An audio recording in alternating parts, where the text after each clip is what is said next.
Defence सर्व्हिसेसमध्ये मग army असू देत, एअरफोर्स असू देत, नेव्ही असू देत, या तीन जागी ज्या वेळेला तुम्हाला ॲज अ ऑफिसर म्हणून घेतलं जातंय त्यावेळेला SSB ही द्यावी लागते बऱ्याचशा ऑफिसरच्या एक्झाममध्ये.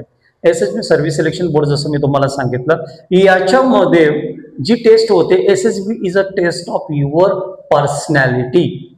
आता या पर्सनॅलिटीमध्ये वेगवेगळे भाग असतात. Okay.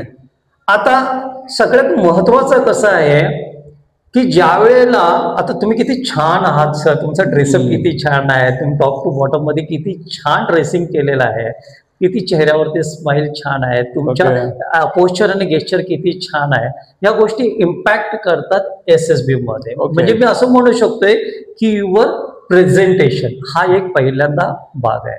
The second thing your body language. Okay. मग ही बॉडी लँग्वेज कशी असावी? आता तुमची बॉडी लँग्वेज जी असते ती प्रेझेंट करते whether you are confident or not. SSB मध्ये फर्स्ट डे मध्ये स्क्रीनिंग टेस्ट होते सर. SSB 5 दिवसाची असते. फर्स्ट डे मध्ये स्क्रीनिंग टेस्ट होते आणि या स्क्रीनिंग टेस्ट मध्ये सर्वात पहिल्यांदा जो पार्ट येतोय that is called OIR, written exam असते सर. अच्छा.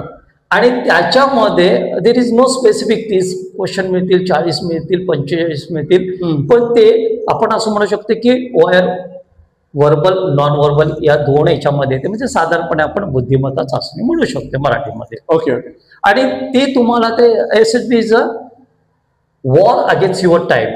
एका स्पेसिफिक टाइम शेड्यूलमध्ये तुम्हाला OIRचे प्रश्न सॉल्व्ह करावे लागतात आणि तो सर्वसाधारणपणे 20-25 मिनिटं अर्ध्या तासाचा एक पेपर होतो. त्याच्यानंतर सेकंड फेज जी स्क्रीनिंग टेस्टची होते that is called PPDT, picture perception and description test, ज्याच्यामध्ये सर्व मुलांना एका हॉलमध्ये बसवलं जात आहे.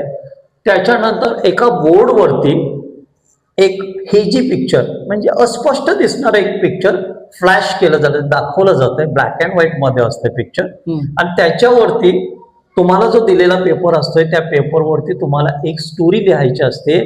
त्या स्टोरी लिहिण्यासाठी तुम्हाला बघायचा वेळ 30 सेकंड आणि स्टोरी लिहायचा वेळ 3.5 मिनिट, असं मिळून 4 मिनिटांमध्ये तुम्हाला ती कंप्लीट करायची असते. ती स्टोरी लिहिल्यानंतर तो जो पेपर आहे तो तुम्हाला सबमिट करायचा असतो आणि त्याच्यानंतर सगळ्यांना बाहेर बसवलं जातंय. पुढची फेज सुरू होते, त्याला म्हणतात ग्रुप डिस्कशन. ओके. आणि सगळ्यात महत्वाचा पार्ट जो आहे, ज्या वेळेला एक कॅन्डिडेट जो असतोय तो जे interview officer, GTO, psychological counsellor, I mean जे आपण ज्याला म्हणतोय की सायकोलॉजिस्ट जे असतात ते येऊन बसलेले असतात. ओके. आणि त्यांच्या समोर सिव्हिल ड्रेसमध्ये असतात, आर्मीच्या ड्रेसमध्ये नसतात. नोबडी नोज की कोण काय आहे ते. मग त्यांच्या समोर हे विद्यार्थ्यांना सेमी सर्कल मध्ये 15 ते 20 जणांना बसवतात. देर इज नो स्पेसिफिक किती आहेत का आहेत. आणि त्याच्यामध्ये मुलांना चेस्ट नंबर दिलेला असतात. त्या चेस्ट नंबरनुसार 1 बाय 1 स्टोरी नॅरेट करायची असते. म्हणजे मी जी स्टोरी लिहिलेली आहे ती वाचून दाखवायची असते, वाचून नाही म्हणजे न बघता ती बोलून दाखवायची असते. आता या वेळेला या सगळ्या गोष्टी होत असते वेळी जे ऑफिसर बसलेले असतात ते किती मुलांना सिलेक्ट करतात? तर त्या 15 ते 20 पैकी फक्त एकाला किंवा दोघांना सिलेक्ट करतात. अरे बापरे. म्हणजे सर्वसाधारणपणे आपण असं म्हणू शकतो की एका SSBचे जो पूर्ण विद्यार्थी येतात त्याचे जवळजवळ 200-250 विद्यार्थी येतात. No specific number. त्याच्यामध्ये SSBच्या फर्स्ट डे मध्ये जी स्क्रीनिंग होते तर त्या 200-250 मधून जे विद्यार्थी सिलेक्ट होतात सर्वसाधारणपणे 20-25-30 विद्यार्थी सिलेक्ट होतात. म्हणजे आपण एक 10%चा रेशो पकडून जाऊया. म्हणजे आपण असं म्हटलं की जर 20 विद्यार्थी एका वेळेला बसलेले आहेत तर त्याच्यामध्ये 1 ते 2 विद्यार्थी सिलेक्ट होतात. बरोबर. सो नाव हे जे 15 ते 20 जे बसलेले आहेत यांच्यामधून जर 1-2 करायचे असेल तर खूप मोठी फाईट असते. तर याच्यासाठी नेमकं काय आवश्यक आहे हा प्रश्न असेल की त्या ठिकाणी का ड्रॉप आउट होतात? स्क्रीनिंग आउट होणाऱ्यांचं पर्सेंटेज खूप मोठं आहे आणि सगळ्यात मोठं हर्डल SSB मध्ये हेच आहे. मित्र हो, स्क्रीनिंग मध्ये ज्या वेळेला ऑफिसर बसलेले असतात तर ते तुमच्यामध्ये काय पाहत असतात?